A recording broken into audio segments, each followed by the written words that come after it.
We ask that you do mute yourself so that it does not interrupt the presentation.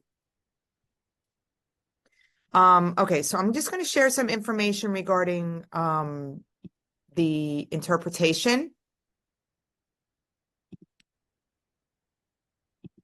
So we do have language interpretation for Spanish speaking individuals.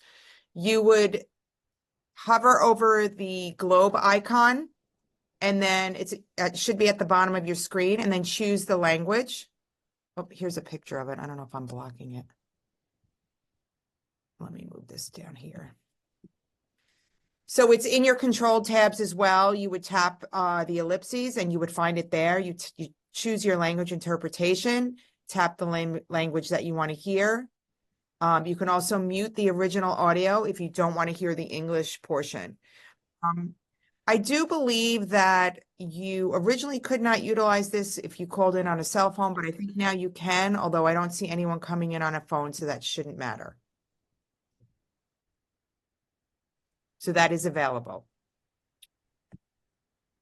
So I would really like to welcome everybody to our Real Transition Partners Lunchtime Learning webinar. My name is Dawn Monaco, and I am the project director of Real Transition Partners here at SPAN Parent Advocacy Network. And Real Transition Partners is a jointly managed project by SPAN Parent Advocacy Network in New Jersey, the Federation for Children with Special Needs in Massachusetts, include NYC, which is in Manhattan, Parent Network of Western New York, which is located in Buffalo, and Starbridge in Rochester, New York. So it's a collaborative project. We provide information, training, and technical assistance and support to parent-centered staff, youth and young adults with disabilities and their families, and professionals. And so today I have here with me, oh, I'm sorry, before I go into all that, a little bit of housekeeping, apologies.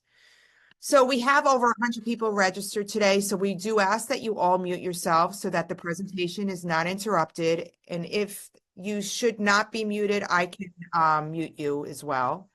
There will be time, there's time not only at the end for questions and answers, but we will set aside time within the presentation, since it is 90 minutes, where you can ask a question.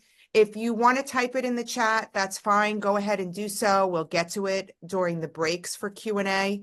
And again, we will try to answer more questions at the end as well. And if you need to unmute yourself during the Q&A, you can go ahead and do so, and rather than put it in the chat, whatever you're comfortable with doing. I will be monitoring the chat during the presentation, so I will make sure that when the time comes, your question is read aloud. If we miss it, again, unmute yourself and please ask it. I am going to launch a poll at the end of this, so please be sure to tell us your thoughts and give us your thoughts on the presentation. It's very important to us, and it really does help us to develop new webinars. We are recording this. I will be emailing out a recording of this webinar along with the resource link afterwards within a couple days. It'll go to the email that you used when you registered for this. I will also be putting in the chat the link to this presentation, a PDF copy, as well as a resource tab. So you will be able to access the presentation, and that will go out at the end. So once again, we have a wonderful presentation today by 4 members of the National Technical Assistance Center on Transition, the Collaborative. We've had them present for us in the past. They're always a wealth of information. They will give you the full introduction, but today we have Bridget, Sandra, Christine, and Allison, and I'm very, very happy to welcome them today for their presentation. So welcome, ladies. You can go ahead and share your screen. Wonderful. And we will continue to allow people to come in while you're presenting. So thank you so much. Thank you so much, Dawn. We are so excited to be here. And as Dawn said, we are NTACT-The Collaborative, and we are going to be talking about the continuum of vocational rehabilitation services, part one, which will really focus on our pre-employment transition services.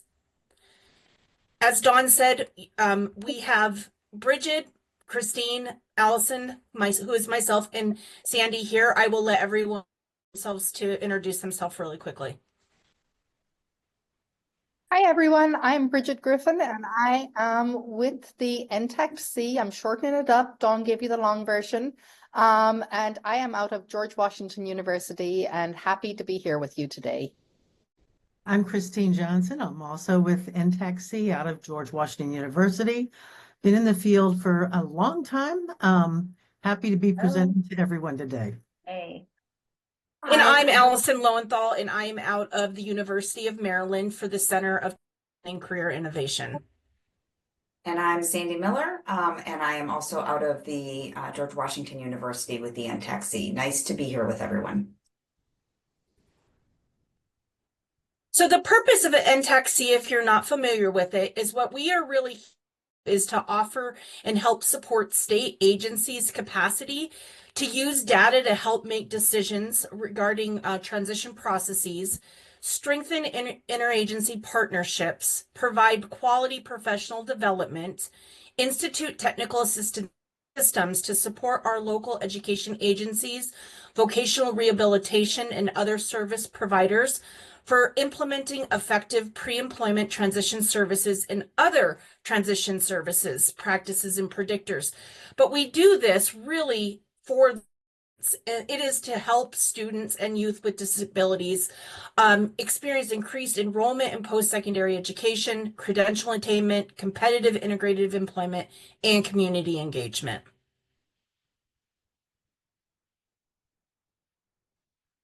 This is a funding statement that we always have to share when we do presentations, but the content of this presentation was developed in support from the National Technical Assistance Center on Transition, the Collaborative, under grant H326E2000003 from the Department of Education. However, those contents do not necessarily represent the policy of the Department of Education, and you should not assume endorsed by the federal government. So we told you who we are. Now we really would like to know who's all in the room. And so what we would like you to do is chat feature to tell us who all is here in the room. Options could be family members, student, parent center reps, special education representatives, Voc Rehab. But please put in the chat who's here so we know who all is in the room.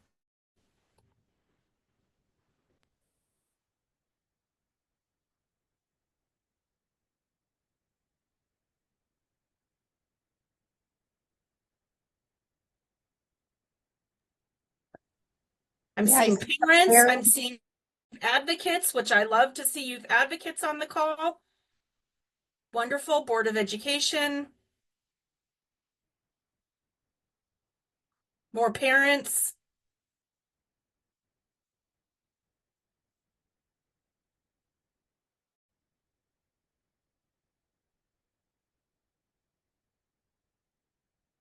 Social worker. Wonderful.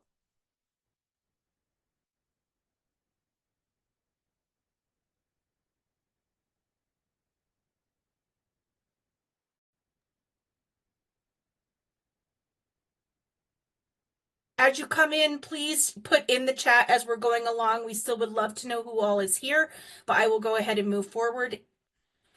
So what we are going to be looking at today and what we really are hoping that you guys away with today after the presentation is that you will have an increased understanding of what pre-employment transition services, also known as Pre-ETS, are and how they fit within the continuum of Voc Rehab services. Also, you will have an increased understanding of who is eligible receive Pre-ETS services and the differences between a potentially eligible and eligible student with a disability. And finally, you will come away with an increased understanding of how education and vocational rehabilitation collaborate to arrange for and provide Pre-ETS to students with disabilities. Thank you again for being here. All right, so now we're going to take a moment kind of set the stage for our presentation. So wanted to let you know, just over 10 years ago, the Workforce Innovation and Opportunity Act came to being, and that the overarching principle to the Rehabilitation Act, as it was amended by this WIOA, the basis of the foundation is in having and maintaining high expectations for individuals with disabilities and presuming their competency and their employability. So it's just ensuring that we helping them achieve full integration into all aspects of life, and that includes employment. They have the right to explore work, to make an informed choice, and to receive any supports that they need in order to achieve competitive integrated. And employing folks with disabilities is really an added value to business and to the workplace.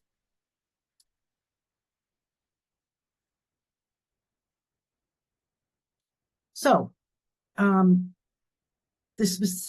changes that came to the state vocational rehabilitation program now through WIOA is that it emphasizes that provision of services to students and youth with disabilities so that they have the same opportunities as others to receive training and other services that they need in order to go ahead and be successful in competitive integrated employment, or CIE.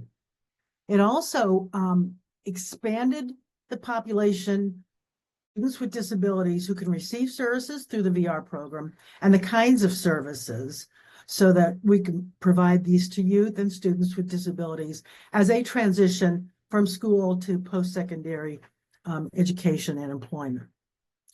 It also increased opportunities to practice and improve workplace skills so that they have, for instance, opportunities for work-based learning. And it also increases those opportunities for them to explore what post-secondary options they may have, whether it's training, school, work, anything that's going to lead to more industry recognized credentials and those meaningful post-secondary employment. So again, WIOA really emphasizes that movement. We look now as the VR program having a continuum of services. So it's offering this wide range to students with disabilities. So we start with the earliest set of services that we can provide now. Those are called the pre-employment transition services, or as Allison mentioned, we was saying Pre-ETS services. Are, again, earliest set of services for potentially eligible or eligible students with disabilities, and we'll talk in a little bit about those specific definitions. They are short-term in nature, and they help students identify and start to look at career interest. Pre-ETS are a specific set of 5 required activities that are provided directly to the students with disabilities under Pre-ETS. And it also required the state VR agency to reserve and spend this minimum 15% of their federal funds providing pre-employment transition services to students. So it's really this expansion and this continuum that starts with the most, all the way through the most individualized and intensive services. So moving on to transition services, which are available for eligible students or youth with disabilities by the mechanism of having a individualized for an employment, or an IPE.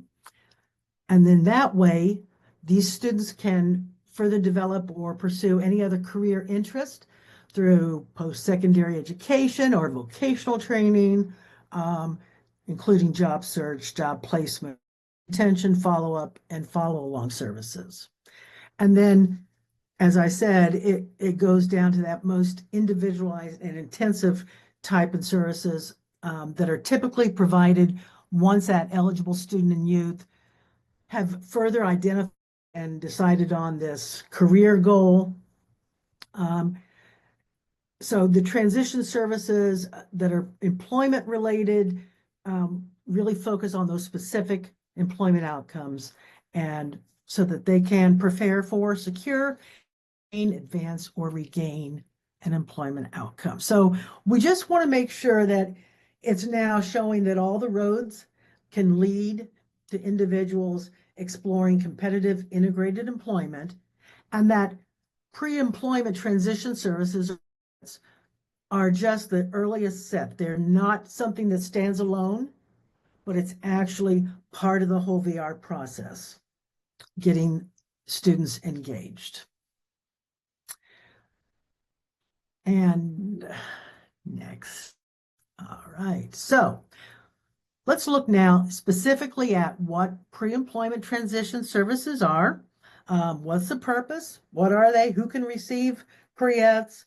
Who's responsible for providing them?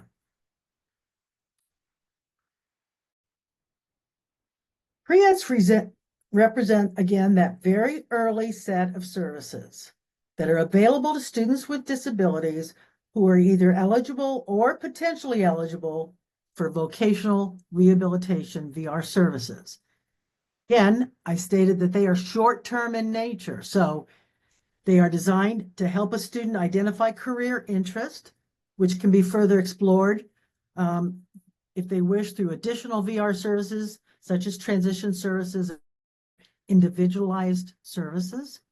They begin once that student requests or is recommended by the school or a parent for one or more of the pre-employment transition services. And pre-ETS have to be provided or arranged by our agency in collaboration with the schools. So in this aspect, look at pre-employment transition services as the appetizers, right? Small bites.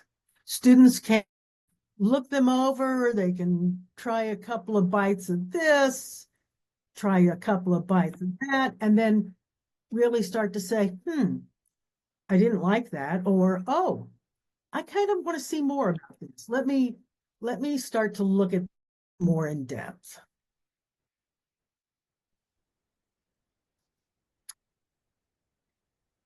These are a specific set of activities. Pre-ETS includes 5 required activities, 4 coordination activities, and if the state agency have funds remaining, they can move on to 9 authorized activities. We're going to talk about the 5 required and the coordination activities more in depth. VR agencies are, as I mentioned earlier, to spend that minimum 15% of their VR funding providing and arranging pre-ETS for students with disabilities. And they have to make these services statewide, available to all students with disabilities who may need such services, and VR must carry out those coordination activities. So again, provided directly to students with disabilities. The 5 required that have to be made available by the state VR agency to all students with disabilities in the state who need them are the following: job exploration counseling, work-based learning experience, counseling on opportunities for enrollment in comprehensive transition or post-secondary educational programs at post-secondary institutions of higher education, workplace readiness training, and that's to those social skills and independent living skills, and instruction in self-advocacy, which may include peer mentoring. And we're going to take a look at each of these 5 required and give you some examples of what students can. VR does not limit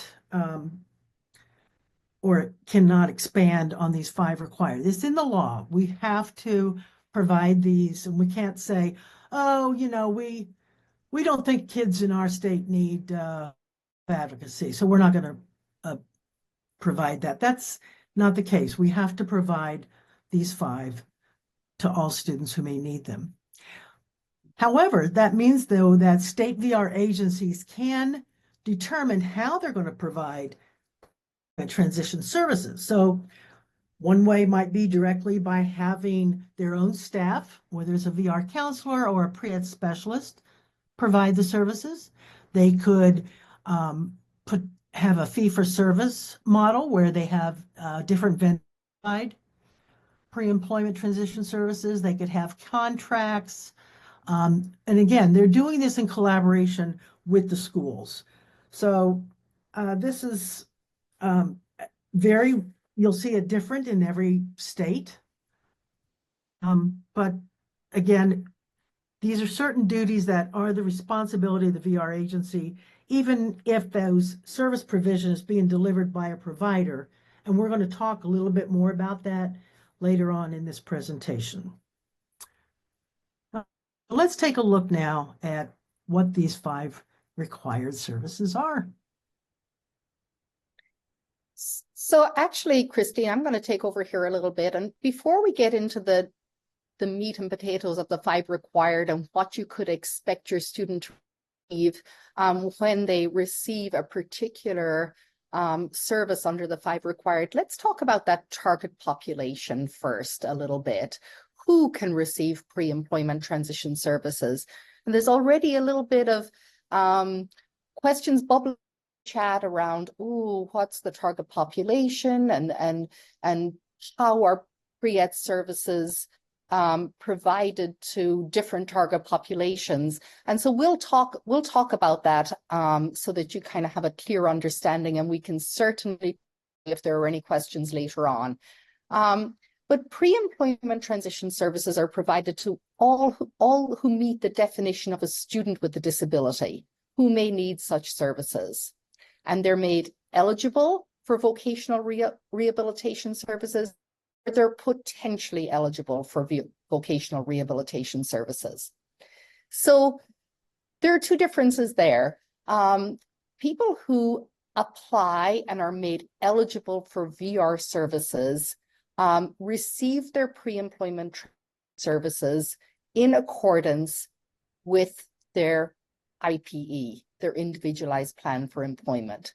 Potentially eligible students, those are students who are considered that they will be eligible for vocational rehabilitation in the future because they have a verified disability. They can receive pre-employment transition services, but they do not need an individualized plan for employment. They do not need to have applied for the program and been determined eligible for VR in order to receive those pre-employment transition services. So when we think about this, we really do think about language matters, right? When we talk about eligible and potentially eligible students, because pre-ETS are available both to be eligible and eligible students. So now let's kind of move on and say, okay, what exactly is a student with a disability then? I mean, we all think we know what a student with a disability is, a student who has a disability, but it kind of goes beyond that a little bit, or there's a little bit more depth to that definition in the law. So a student with a disability is an individual with a disability, right? Who is in secondary, post-secondary, or another recognized educational program. And they have to fall within certain age ranges, and we'll get to that on the next slide. Those individuals are either eligible for and receiving special education services in relation to IDEA, the Individual Disabilities Act. So that is students who have an IEP, right? I always get my I's and P's and all of that mixed up, but students in school who have an IEP. So those students are all eligible for receiving pre-employment transition services if they request those services. And also includes students who are eligible for the purposes of Section 504 of the Rehabilitation Act. So Section 504, you might recognize that as a person who has a Section 504 accommodation plan. And really the law says, yes, absolutely, somebody who has a Section 504 accommodation plan can receive pre-ETS, but it goes beyond that, because we also have students who are for the purposes of Section 504, but may not have an actual plan in place. And pre-ETS can also be provided to those students, so long as they have a verified disability. And VR is the only entity that kind of verifies that disability. So students indicates their interest, VR will verify the disability and then start providing services to those students who have requested the services and who need those services. So let's talk a little bit about minimum and maximum, because you'll hear that, and if you talk across states to another person, you'll say, oh, well, it's like this in one state and it's like this in another state. And that's very true, because the minimum age for a student with a disability is based on the earliest age for the provision of transition services under IDEA in that state. And that varies from state to state. In many states, that's 16. In a lot of states, that's 14.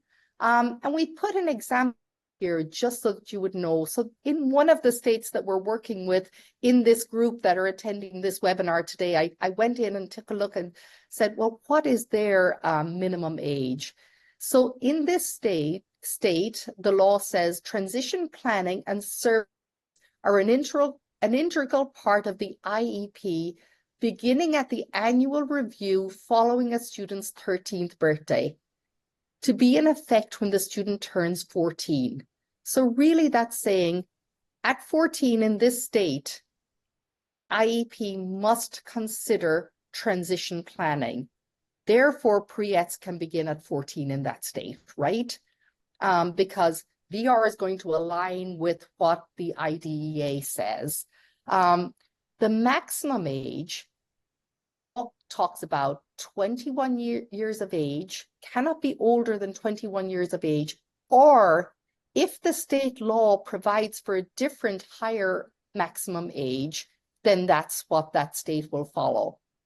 And in this same state as the above, IDEA eligibility was extended through the end of the school year in which a student turns 22.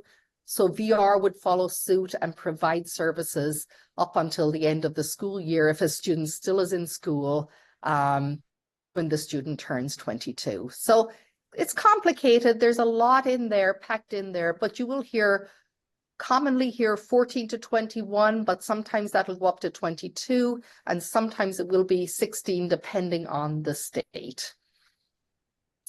Right, we can go on to the next slide, Christine. So now we're having kind of got done with a lot of those definitions, and like I said earlier, if we've got any questions on them, we can certainly come back to those definitions again. But let's go back now to what Christine was talking about earlier. She talked about the 5 required services, and we're going to kind of dive a little bit deeper into those 5 required services and talk a little bit more. So I'm going to start off with exploration counseling.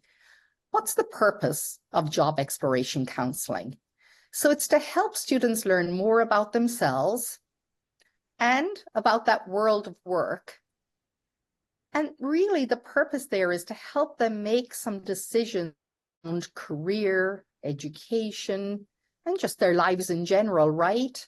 And it also enhances opportunities for meaningful interaction, engagement, and self-reflection as students kind of participate in the activities, more about themselves. They're able to increase their awareness of what's out there in the world of work, increase their awareness about their own interests, and how to kind of put those things together when they look at employment opportunities going forward.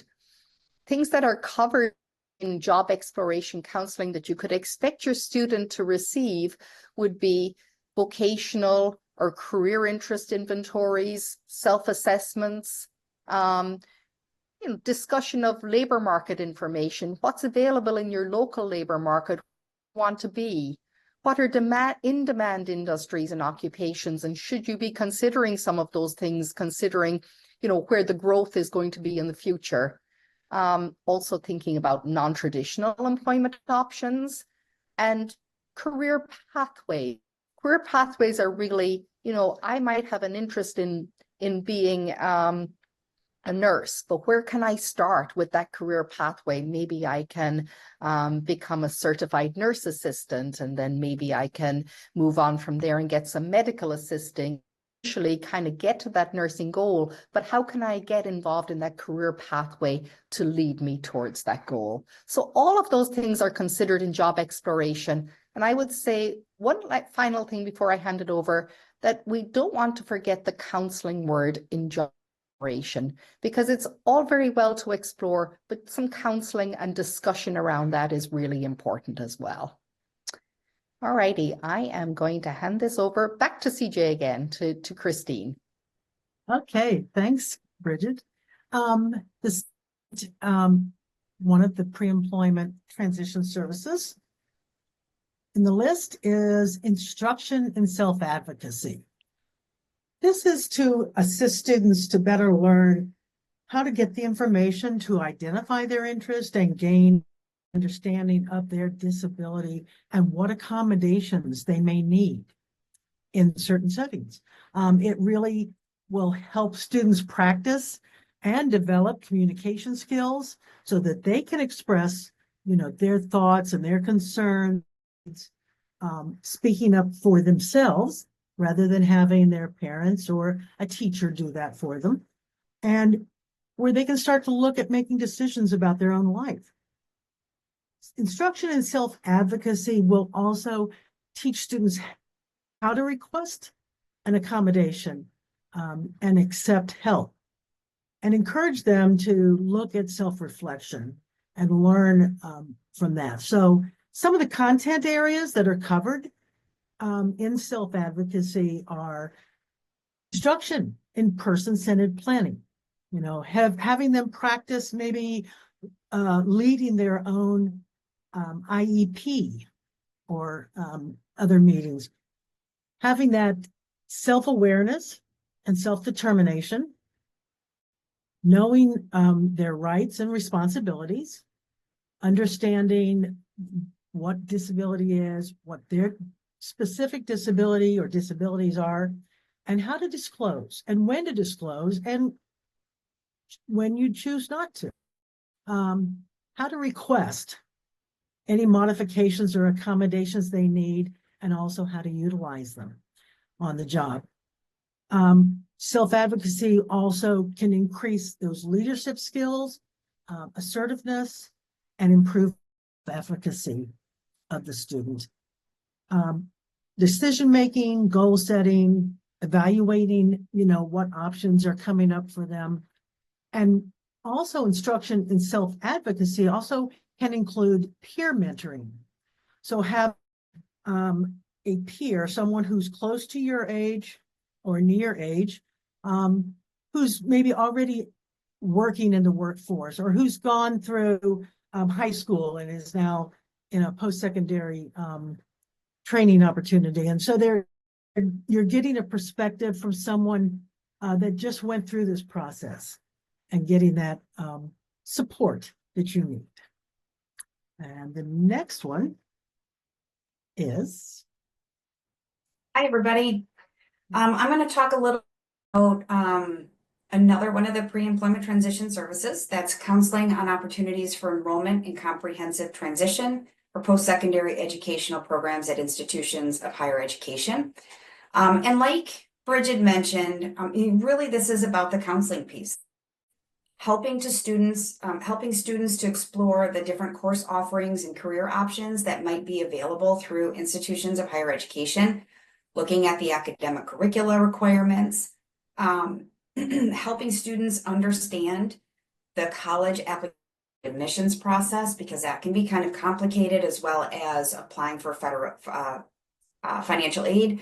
And looking at that free application for federal student aid so that students have an understanding what's required to apply for that. It's also really important that students are provided sources to understand what kinds of supports might be available to them when they are in an education or training program. So if they are going to an institution of higher education, we want to make sure that students understand the disability support services. They know where that exists, how to connect with them, and how to advocate for themselves through those services. And then the counseling of students on the different types of academic and occupational training that might be needed to succeed in the workplace, and post-secondary opportunities are associated with the career fields or pathways that a student is interested in. So as they are working with students on through this pre-employment transition service, some of the content areas are going to be just exactly what I talked about. It's actually working with students on becoming familiar with different post-secondary degree programs, the courses, the curricular requirements, those that might be of interest to them based on what they are thinking they might want to do after high school. Understanding that and working college application process, helping them to understand what the requirements for admission into different colleges or universities would be, financial aid, disability support services, and then also considering the occupational training or programs, and even the comprehensive transition programs that might be available at institutions of higher education. The next service that is available under the pre-employment transition services is workplace readiness. And really what workplace readiness training is to help students to develop social skills and independent living skills necessary to obtain and maintain any job. Those skills can be communication skills, interpersonal skills, financial literacy, orientation and mobility, job seeking skills, time management, personal care, as well as any other employability skills. These services may include instruction, role-playing, mock interviews, as well as other hands-on classroom or community-based activities. And I want to talk about that just for a minute, because a lot of times you'll see work readiness training done within a classroom setting, but it can also be done in an authentic learning environment for the students so that they can be practicing and working on these skills in a place of employment. And these activities are provided to really practice and apply the knowledge that they gained. So some of these skills, I've mentioned a lot of these already: communication, teamwork, interpersonal skills, problem solving, work ethic, flexibility, adaptability, technology use, orientation and mobility, general financial literacy or benefits planning, job seeking skills, personal care, food prep, and personal organization and time management. Along with workplace readiness, we really hope students will then be able to apply those skills through participation in work-based learning experiences. Work-based learning experiences can include in-school or after-school opportunities or experiences outside the traditional school setting, which includes internships that are provided in an integrated environment in the community to the maximum extent possible. So really, as often as possible, we want to see these done in the community and in a place of employment. But it strengthens opportunities for students that include students with the most significant disability to practice and improve workplace skills in a competitive integrative work setting before exiting secondary education and throughout post-secondary training when applicable. Those work experiences can really help those students to understand what the job is and decide if they're on the path and where they're going.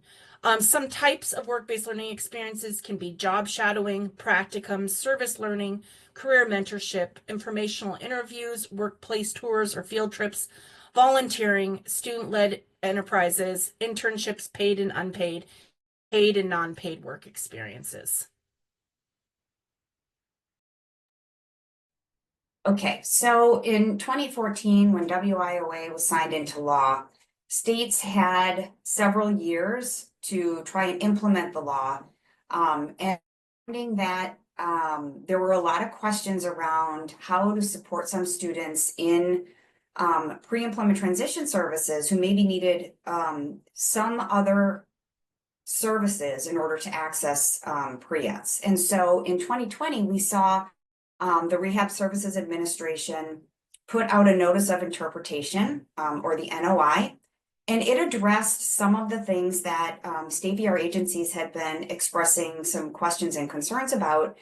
And so what we saw through that is that there were a whole lot of other services, and we often talk about this as the Pre-ETS flexibilities that were made allowable to provide to students, but there were specific conditions around who could receive them and how they could receive them and what that looks like. So we're going to talk a little bit about that. So first off, it covered auxiliary aids and services. And what this allowed state agencies to do is for any student with a sensory or communicative disability that required an auxiliary aid or service access or participate in any of the pre-employment transition services that we have talked about, those 5 required, the VR agency was able to pay for those as long as no other public entity was required to do so or was already doing so. So it allowed state agencies to provide the right supports that some folks needed. Some examples of what these are, that could include a sign language interpreter, note takers or readers, assistive living listening devices or video phones, audio rooms, braille or large print materials, or even screen reading software or magnification software. Next, thank you. What's not considered an auxiliary aid or service is really around those things that are going to be more personal to individual. So a personal device like a computer or a tablet, prescribed devices, eyeglasses, hearing aids, wheelchairs, readers for personal use or study. So, making sure that there was a delineation between what service was required for a student to actually participate in a pre-employment transition service versus what they would use for some other purpose. Home or vehicle modifications or attendant care or other ADL services required. It doesn't mean that VR cannot support a student to receive these things. It just means that they are not considered an auxiliary service for the purposes of pre-employment transition services. So let's break this down a little bit to help everyone. Hopefully this will help everyone understand a little bit more around what a potentially eligible student with a disability is able to receive when it comes to pre-employment transition services. And now, again, a potentially eligible student is someone who has not applied for and been found eligible for VR versus a student who is eligible. And we'll talk about that in the next slide. So for a potentially eligible student, someone who has not applied for VR, receive any or all of the 5 required pre-employment transition services, and they have access to any auxiliary aid or service needed if they are a student with a sensory or communicative disability, and that's going to allow them to access the pre-employment transitions that they are participating in. And that's it. So that's, as a potentially eligible student, that's what you have access to. If a student needs additional VR services or anything beyond pre-employment transition services, that's when we see them needing to apply for VR services. And then those other services can be provided to that student in accordance with an approved individualized plan for employment. So that allows a student to receive not only any or all of those 5 required pre-employment transition services, they also to auxiliary aids and services if they're a student with a sensory or communicative disability. But we also see that they have access to these additional VR services, and these are all part of that notice of interpretation that was put out in 2020. So it really helps states to identify what are some additional services that a student might need in order to benefit from pre-employment transition services. All of these services, though, for students who are eligible, these services all need to be put on a plan for employment, including any pre-employment transition services that they are receiving. Then any other VR transition services, they may be outside the scope of Pre-ETS, but a student who is eligible is able to receive VR transition services as well as pre-employment transition services. And VR services or VR transition services are really any other that a student might need, as long as it's in accordance with with their approved IPE and it's aligned with their employment goal. So here we see where informed choice is such an important part of the VR process. So students understand what they are eligible to receive as a potentially eligible student versus the different services that they have access to if they do choose to apply. And they have the ability to apply for VR services at any age. So pre-ETS are only available according to what Bridget talked about earlier during that specific time that's outlined in IDEA transition services for that state. But VR services are available. And so families really need to understand what's going to be best for them in terms of getting the most access to the services that. Okay, now we have a break here. And we'd like to invite folks to, I know that there were a few things in the chat, but we'd like to invite folks to ask any questions that you might have right now before we move on to the next. And please feel free, partners on Zoom with me, if you want to unmute and we can take a look here. I'm going to scroll through. Sandy, there were several questions. I know you did do some answering in the chat, but regarding IPEs for pre-ETS. So maybe you could talk a little bit about that. Sure. So, an individualized plan for employment is going to be required for anyone who applies for VR services. When it comes to a student with a disability who's eligible to and receiving pre-ETS, they do not have an individualized plan for employment as a potentially eligible student with a disability. But once they choose to apply for VR services, they will the regular VR process, they will develop their plan for employment with their VR counselor, and then any services they receive from there, including any pre-employment transition services, will be included on that plan. All services that they receive must be included on that. That could be pre-ETS, it could be auxiliaries and services, it could be and any additional VR transition services that they might need. Whether that be related to pre-ETS or they might be moving towards an employment that they have established while also needing some additional pre-ETS services to maybe fine-tune some of those skills that are going to help them be successful in employment. So it's definitely required for anyone who's eligible. And so that's just something really important to understand, because you may not have access to the services you need if you don't apply for services. And I just also wanted to note that Sandy did, I think it was Sandy who mentioned this, or maybe it was Bridget, that, you know, we have people here on this webinar from several different states. So there may be differences in your states than from one state to another. So you should definitely look into that if this is something that, you know, you need to understand more as to whether if there are some differences between each state. Because I know here with regard to pre-ETS, I know I've had this discussion internally here in New Jersey. I'm in New Jersey, that with regard to pre-ETS, there are no written goals like an IEP associated with the pre-ETS services. So I think it's something that family members, guardians, youth need to really pay attention to with regard to the service they receive, that there is, you know, we want to always track progress. So I think that's just something that they need to be cognizant of.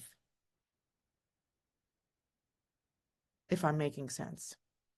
I think you are making sense. You know, that's something that we've worked, I think when it comes to WIOA, many different learning experiences for VR agencies, from understanding what the law said to how do we actually start working with these students at a much younger age, and what really trying to understand what state agency was allowed to do and how they could maybe carry that out. So implementation timeframe, even though we are a decade into this, there's been a lot of learning and a lot of change that's happened over that decade. So it is really important. And now state agencies are starting to recognize, now that they're more established and they understand pre-ETS better, now they're looking, okay, if we have a student in a certain pre-employment transition service activity, what are the learning objectives of them being in it? How do we know that they got what we wanted them to get from that? How do we know that they were successful by participating in it?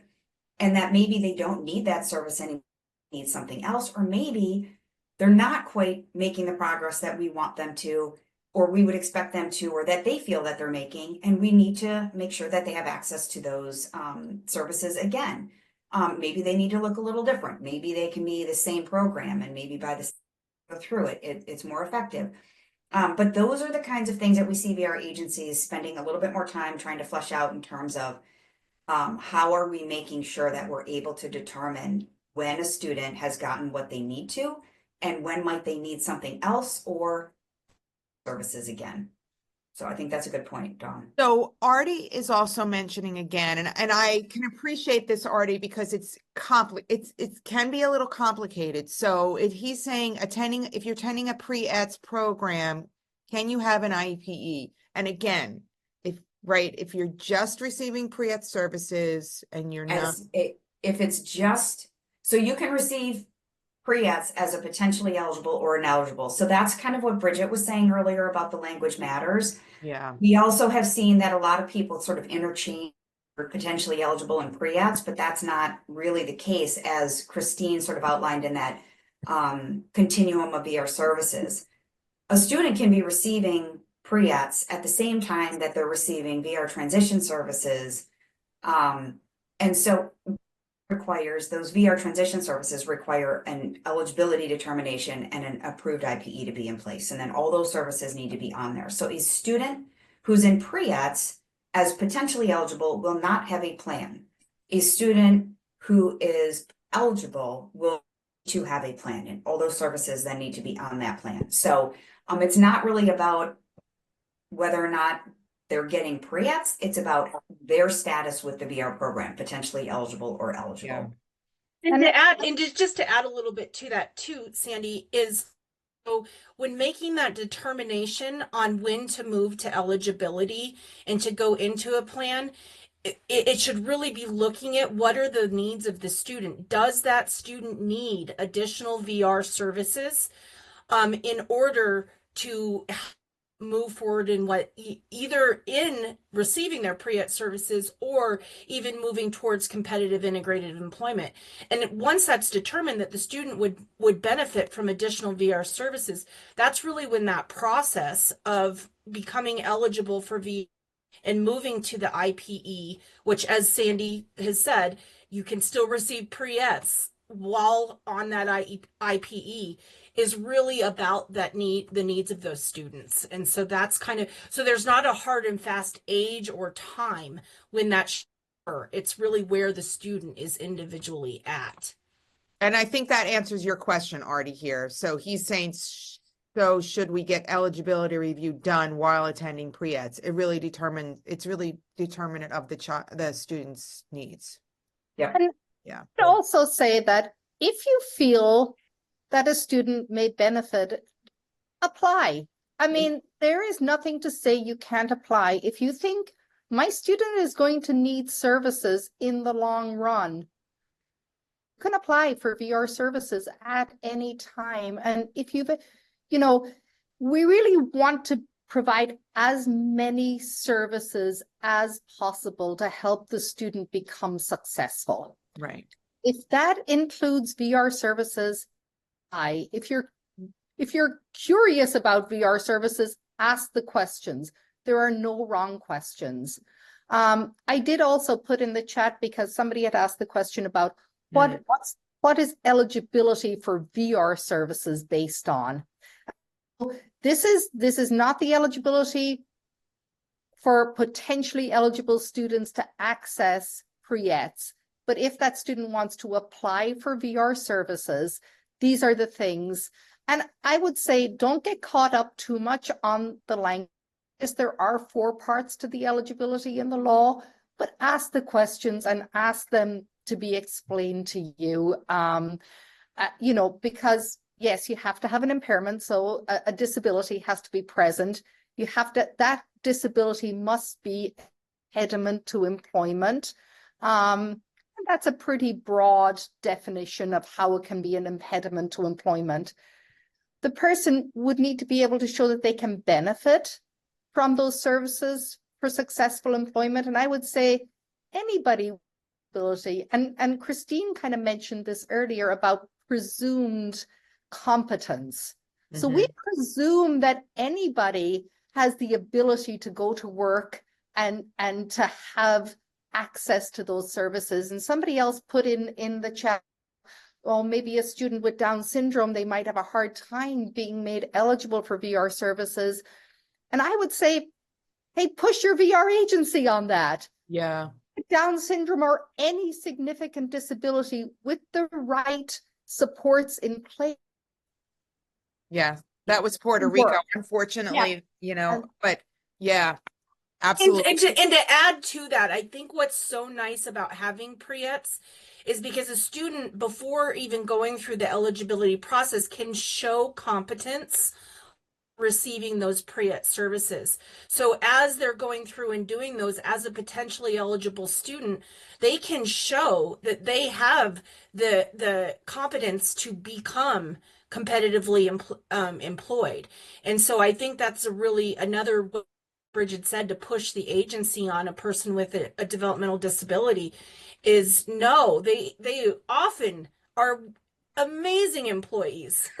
And so, have them show competence through their pre-ETS to show no, can benefit from receiving VR services and move into competitive integrated employment. And yeah, one thing I also, oh, I'm so sorry, Bridget. I just wanted to mention quickly also that, so when it came to the notice of interpretation and those flexibilities that I had mentioned earlier, this is an example of where state agencies were really struggling, because prior to the ability to provide those additional VR services to students in order for them to participate in pre-ETS, state agencies were struggling. They could not provide a job coach if someone needed work-based learning experience. They couldn't provide any maintenance or transportation for students to get to and from a pre-ETS activity. And so it was limiting VR's ability to provide services to students. And they had to, at time, they could not spend down their pre-ETS reserve for those services. But now they're able to actually use the pre-ETS reserve to pay for those services so that students have more access and better access, more equitable access to what they need in order to receive those services. So that was a huge piece, and why it really is important for students to know that they can apply for services, because it allows them a completely different array of services that they have available to them. Yeah, Sandy, I mean, that's exactly where I was going. I was thinking about pre-ETS is also the opportunity to identify what supports a student's needs, right? So we work with that student, we spend a lot of time with that student, we get them out on work-based learning experiences and let them explore their worthiness and learn things on the job. But it also gives us the opportunity to say, okay, what supports do we need to put in place to support this student to be successful in employment? And that's kind of that additional benefit of, being able to apply for services and now apply those supports so that the student can be the most successful that they can be. And you now know going forward, okay, if we get these things in place, we can support even the student with the most significant disabilities. And it's about a right to work, right? Everybody has the right to explore their options for employment. So we should never be saying, nope, too difficult. It should never be too difficult for us. We should always be in the space to explore that. And in New Jersey, and you all should check your states, we are an employment first state, which means everybody should be working towards employment. So see if that is the case in your state or territory. Okay, we probably want to move on to make sure we fit the rest of this presentation in, but this is a great conversation. We need to have just a whole big Q&A. Absolutely, Sandy, I agree. So I want to go into kind of the next part of pre-ETS. We talked about the directives that are available to students, but what is also available under pre-ETS are 4 coordination activities. Now, coordination activities are attending individual education program meetings for students with disabilities when invited, working with the local workforce development one-stop centers and employers to develop work opportunities for students with disabilities, working with schools to coordinate and ensure the provision of pre-employment transition services, and attending person-centered planning meetings for students with disabilities receiving services under Title 19 the Social Security Act when invited. So these are all other things that VR can be participating with the schools, with labor markets, to develop these areas for moving forward for students.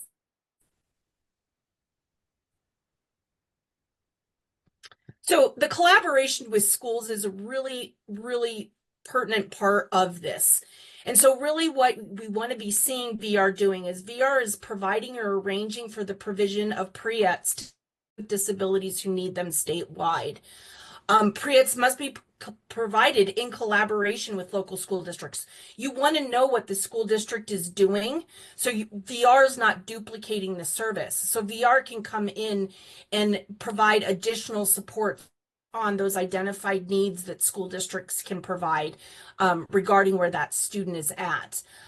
Schools are obligated to provide transition services under IDEA in accordance with free and appropriate public education.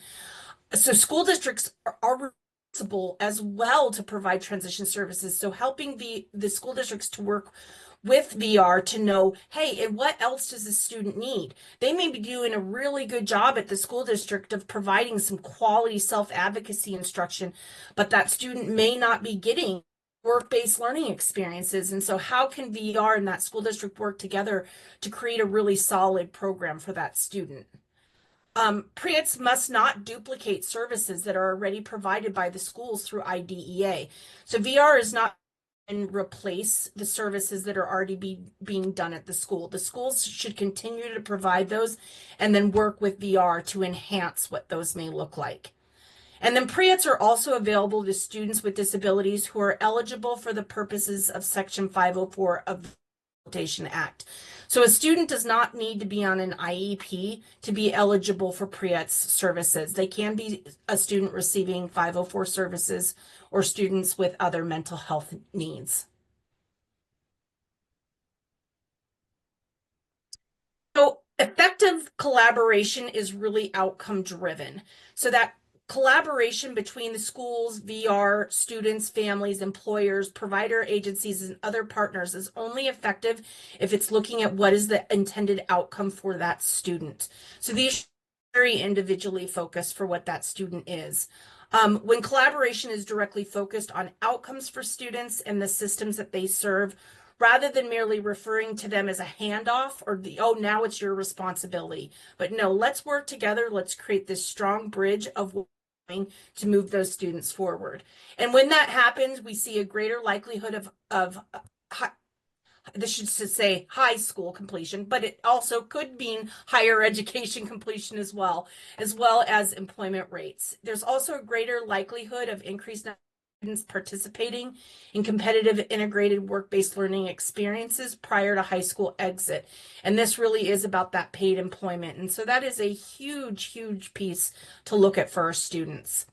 So VR transition services are not about a handoff. It's not sending the student off to VR or now adult services, but it should be looked at as a shared, common, outcome-driven, shared vision of what the students are doing for them to be successful. And that's really what this component of the pre-ETS services is about.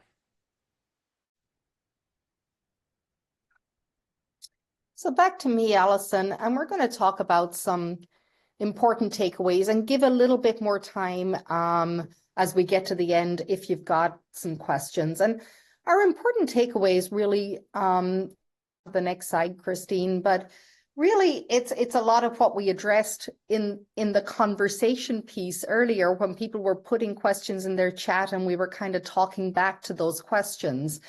But what we really like you to walk away with today is know that VR services, really we want to think about moving through that continuum of services. A student may start out as a potentially eligible student receiving pre-employment transition services. But as soon as that student needs services, we should be thinking about, oh, how do we bring in that full array of VR services to support our student? A student does not have to start out as potentially eligible, in that you don't have to go potentially eligible and then eligible. If it's the right place to start and a student should be applying for VR services right from the very beginning, they can walk into through the VR door with an application for services and still receive those pre-employment transition services as an eligible student. So it's not a linear process in that I have to be potentially eligible and then I get to be eligible and then I move on through the system. Sometimes that's the way it works for students. Some might argue a lot of times since we introduced the potentially eligible category that's what's happening, but it doesn't have to happen that way. It should be responsive to the needs of the student. And as soon as we identify that a student needs any additional service in order to be able to participate in pre-employment transition services, we should be thinking about that application and providing that informed choice around an application for VR services so that they can bring all those services to bear. And it could be as simple as needing transportation or coaching, as Sandy mentioned earlier, or any service that would enhance the student's ability to participate in pre-employment transition services. We've got a little special note on this slide. I'm just going to bring it up real quickly because order of selection is a process by which VR manages its funds if they're low on funds. So they go into what we call an order of selection so that they serve the people who have the most significant disabilities first, and it's kind of done on a waiting list kind of thing. And we know that there are a couple of the states that are in this presentation or included in your area that are in selection right now. So those are Vermont and Maryland. And in terms of what does order of selection mean for a student with a disability, the student will continue to receive pre-employment transition services as a potentially eligible student, whether an agency is in order of selection or not. If that student applies for VR services, and as long as they have received at least one pre-employment transition service prior to eligibility determined for VR services, they can continue to receive pre-employment transition services. They might be on a waiting list for other VR services, but they can continue to receive pre-employment transition services. So just in case that comes up in your state, or if that's to you, we just wanted to include it here. But I guess the biggest takeaway here is look for the services that you need. And Sandy, I'll hand it back to you. Okay. So the other thing in this, the other thing that we just really want to make sure you walk away with is that foundation of informed choice for anyone who's working with the VR program.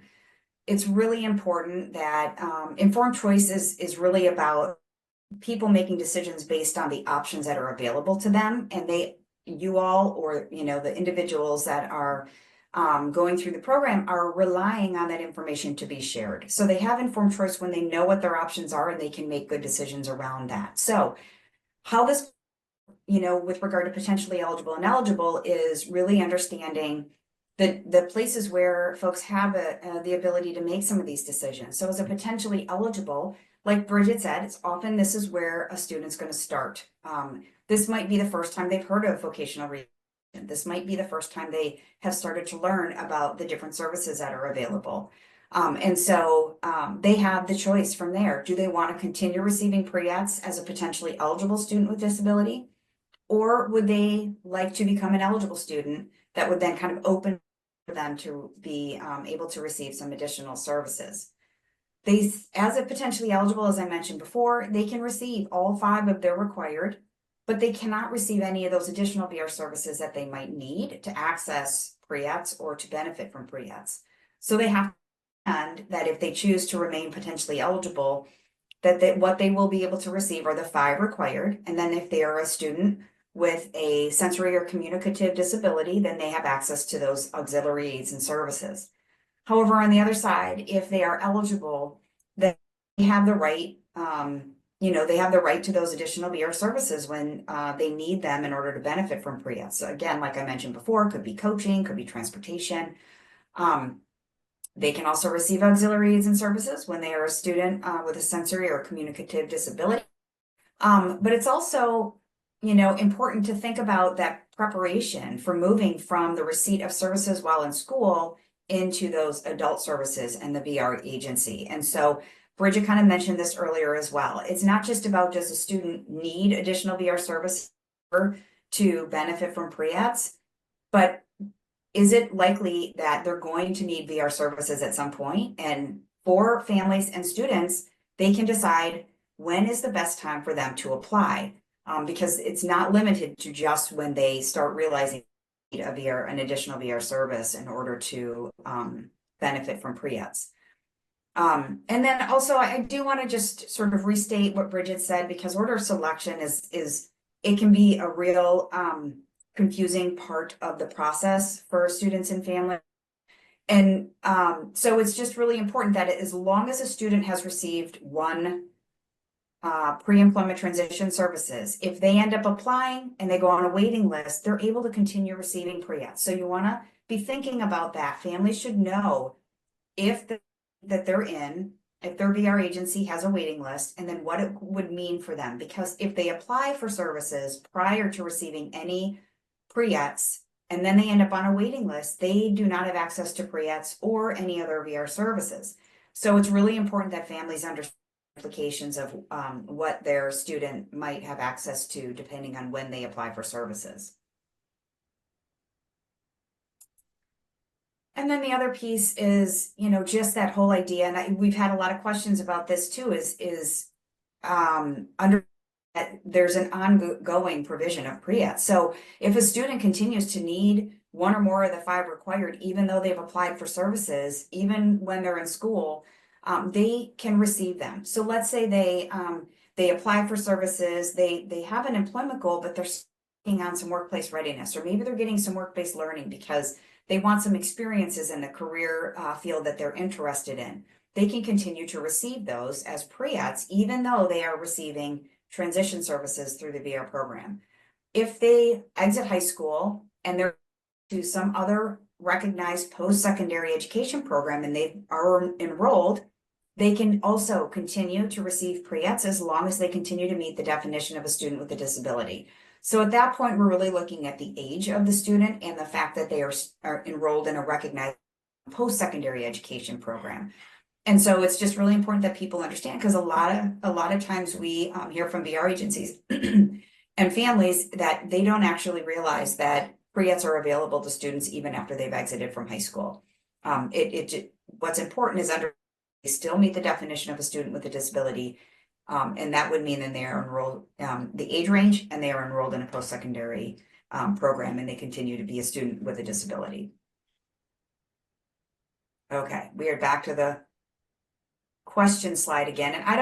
And do we want to just go over the role of the PTI and then open it up for questions, just so we kind of finish what we're doing here? Absolutely, Sandy, because I think the one question that I saw in chat kind of pertain to the role of the PTI, or even, and I mean, some of these things are parents, the question was, my VR agency local office seems to be overwhelmed. Any tips for reaching out and getting that? So I think that as we go over the role of the PTI, it kind of gives people ideas for how can we get involved. So let's do this. Okay.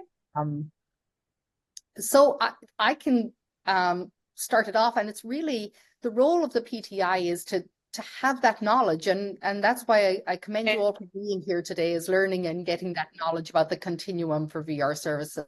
Sorry, Dawn, you wanted to add? No, I wanted to clarify just for those in the room that don't understand what the PTI acronym is. So the Parent Training and Information Center, which is what SPAN is, and there's one in every state, and every state has at least one Parent Training and Information Center. And if you need help with that and finding yours, you can go to the link Parent Center Hub. I'm going to put it in the chat. Sorry, Bridget. Just wanted Oh, to... no, that's perfect, Dawn, because, you know, we kind of just think about that big umbrella of PTI name, and yeah, absolutely, it doesn't mean a lot to everybody if it's called something different in the state. So I appreciate that. So so your role is, you know, to have a knowledge of what that VR continuum of services is for students and youth with disabilities, knowing about Pre-ETS, the VR transition services, and services, because that way you can arm your families and your students with knowledge, and knowledge is power, right?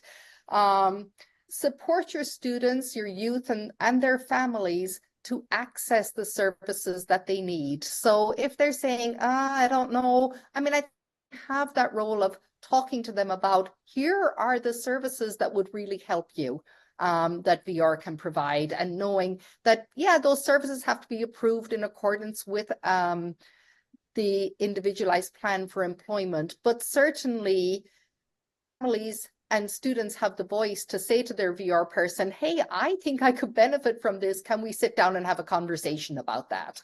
And I'll just talk about this next one, is understanding that big picture of transition, because students are often moving from, you know, that entitlement system in school, that free and appropriate public education, FAPE, where schools have to provide what's needed by the student to succeed, to kind of more of an eligibility system, adult services, including vocational rehabilitation, but we know developmental disabilities, all of those are kind of eligibility-based systems. So it's just helping families to understand how that movement out of school affects them.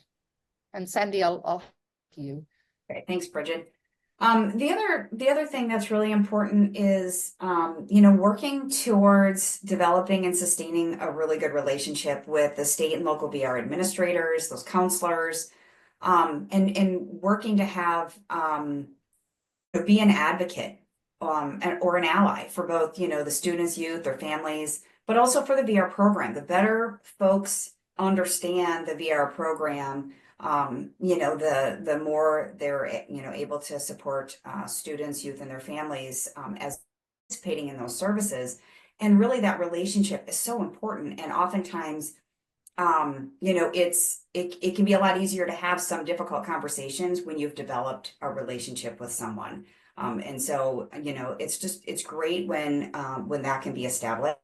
Participating on the State Rehabilitation Council for a VR program is super important, because that's, again, where you're going to get access to a lot of information about the progress that the VR agency is making, and the data, and, you know, the services, and you can get to be part of having into their state plan for services, and you just start to understand, you get a better understanding around, and that can be for not just a PTI, but family member or an individual themselves, an individual with a disability themselves. They can all be have access to being on the State Rehabilitation Council, and that's like an advisory council to the VR program. So it's really important when we can get folks from the community involved and engaged in that.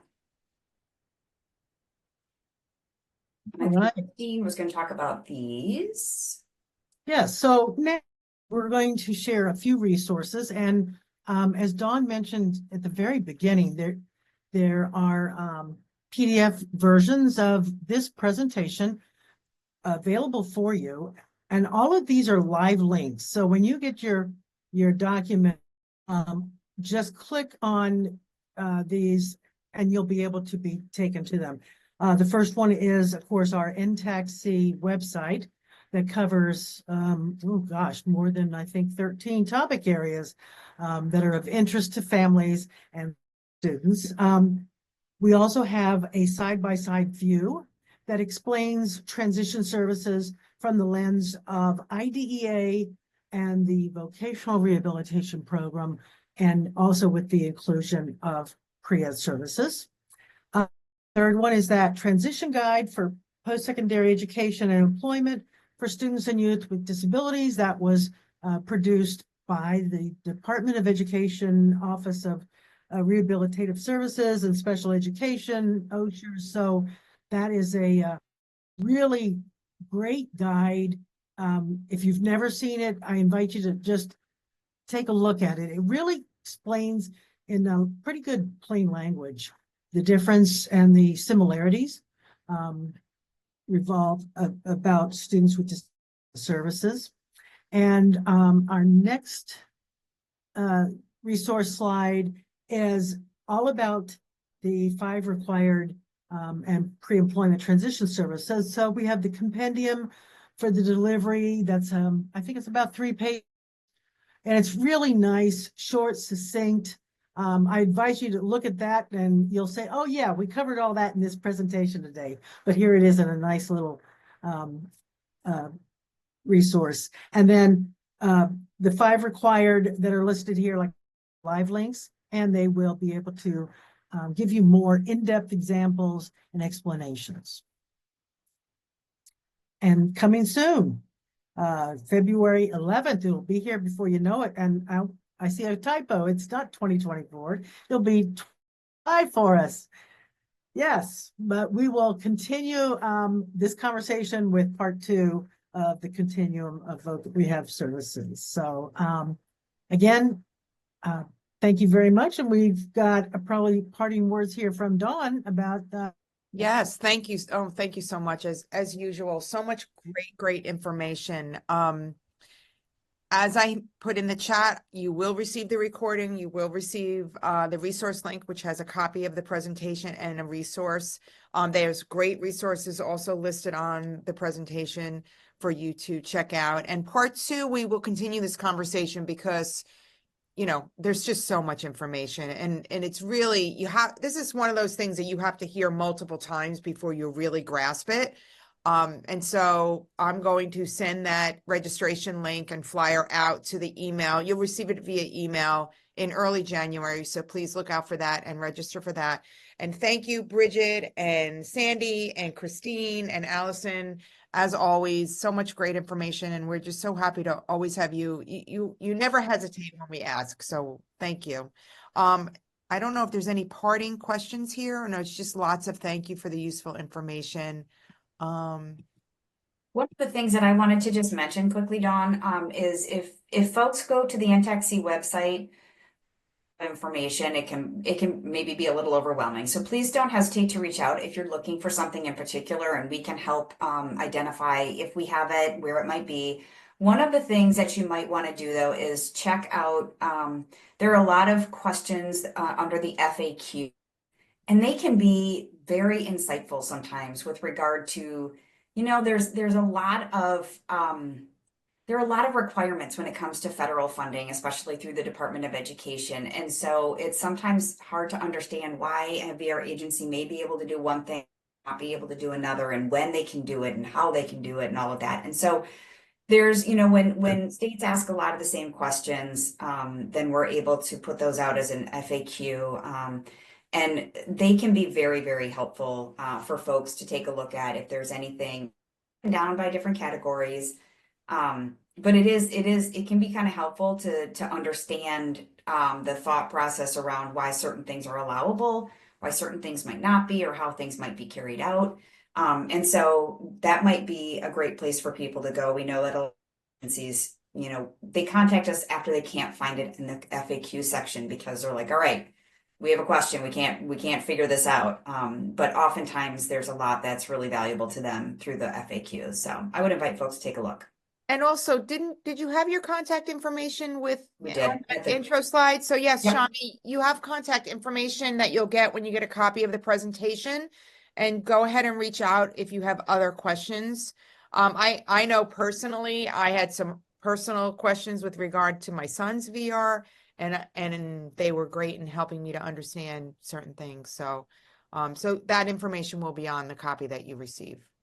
So there's a question in the chat. I don't know if you saw that, Dawn, about having a Q&A with NTACT-C. That's Shami. She's with the Oh, okay. She's with the Puerto Rican, I'm sorry, the Virgin Islands Parent Center. Okay, So gotcha. she's one of our partners, and yeah, She'll reach out. She'll reach Okay. out to you, right, Shami? I know you will. Does anybody else have we have 5 minutes if anyone has a quick question they want to ask. Is anything about VR quick? I don't think so, but you never know. Right. So I do want to take this time to wish everybody a happy and healthy holiday season and a new year. And yeah, Christine, it's going to be 2025. I don't Yeah. know. I don't know how that happened. 5 years since our quarantine. And that's really my point when I say, oh, it was only a few years ago. Wait a minute. It was before the pandemic. So it was 5 years ago. So, Right. um, It's hard to believe that, isn't it? Wow. Yeah. it's crazy. So thank you, everyone. I will share the evaluation results with all of you, and I appreciate, as always, you helping us out and helping us to learn more about this sometimes really complicated topic. So thank you again. Enjoy your holiday season, and we will see you in the new year. See you next year. Very good, everybody. Happy Okay. holidays. Well, happy holidays. Thank you. Feliz Navidad.